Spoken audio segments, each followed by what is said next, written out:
Hello, everyone, and welcome again to another Teacher Joseph podcast. Well, recently the First Minister of Scotland resigned. I want to explain a little bit more about our political system to try to make it easier to understand. Okay, so you know that the UK, Britain, and Northern Ireland at least, is made up of four separate entities. You have Scotland, England, Wales, and Northern Ireland. We also have our departments or colonies, as they used to be known around the world. But the union of these four countries, Scotland, England, Wales, and Northern Ireland, is the formation of what Britain is. Okay, that's often referred to as the UK or Great Britain and Northern Ireland. Okay, these four separate countries. Now, they're looked after by the central government in London. It holds together the union of these four countries. Right up until the time of Margaret Thatcher, basically all these areas were run by the government in London. And the government in London had secretaries in each area which looked after local affairs on behalf of London.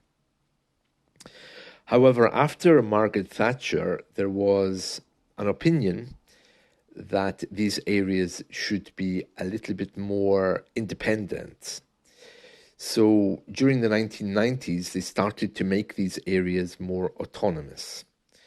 So Scotland in particular became more autonomous than the rest of them. Why is that? Well, because Wales and Northern Ireland aren't really countries, they're principalities. They're small and are generally associated with England. That's arguable, of course. If you look at the Union Jack, our flag, they all have their flags in there, although I don't think Wales does. But again, because it was considered to be a principality, not a country.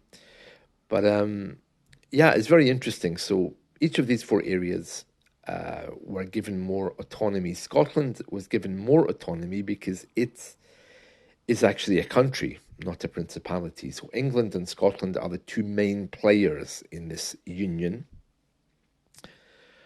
And as they were given more autonomy, Scotland got more autonomy than the others. And they elected a nationalist party to look after them. So the central government looks after immigration, it looks after other things such as security issues, etc. But Scotland, in particular, has its own rules regarding the health service. For example, in Scotland, medicine is free. England, it's not. In Scotland, universities are free. In England, they're not. So you see, it's very different. And there's been this opinion that Scotland should be independent. And that's been moving forward now for quite some years. It's been headed up by a woman called Nicola Sturgeon, and she's been pushing for Scottish independence for the last 17 years since she got elected. You probably heard on the news that the Scottish government now are no longer in agreement with or supporting the central government. So there's a kind of a rift between them. And it's been suggested quite a number of times that Scotland should be independent. That is now heading towards court cases. I think the Scottish government have been blocked from having an independence election by the central government. And that was fine. I think that's happened twice now. The The Scottish government asked Boris Johnson for permission to be independent and to hold an election, and they were told no. And then they asked, I think it was Rishi Sunak, they approached again. He said no. And so there was a court case, and the court said that Scotland cannot hold an independence referendum without the central government agreeing. That, I think, is back in court and is being challenged. So Nicola Sturgeon was leading all of this, and now she is stepping aside and she's saying, well, it's time for someone else to fight this. The media here are saying, well, it's probably the end of the independence movement, but I don't think it is. I think it's likely now to get much more aggressive. Nicola Sturgeon was a lovely woman, but she wasn't really someone who was so into conflict. She was a lawyer. She very much went through the proper channels to get things done. She was very good, and she did bring about a lot of different laws and things. But what's going to happen next? Well, they're going to elect a new leader, and apparently they have to decide whether they're just going to carry on with this independence movement. There's a few options open.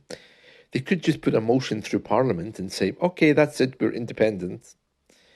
They also could wait till the next general election by the central government, and if the Scottish government receive all the votes that they had previously, they could just say, okay, by default, we're now independent, without involving the central government at all.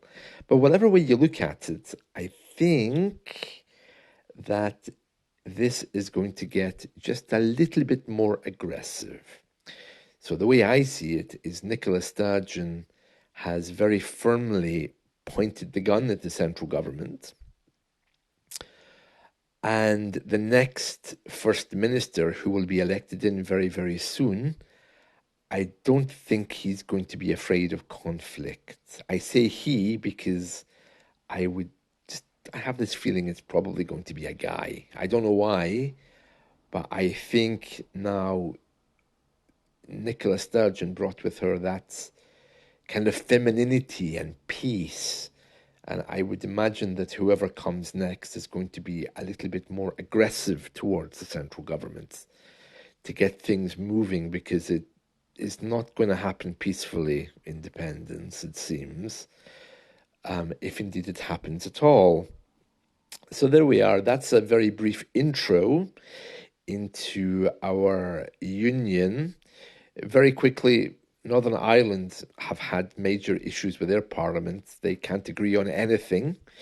So they've kind of been ruled by the central government again for quite some time, until they can get their parliament back up and running. Wales, I think, is becoming a little bit more independent. They've started talking in Welsh and changed the name of their parliament to a Welsh name, which nobody can pronounce. So I think maybe the future of the UK is probably looking more and more doubtful. But that's an update. And like yesterday, I've gone way over my 5 minutes, but I'll leave it there. See you all. Bye.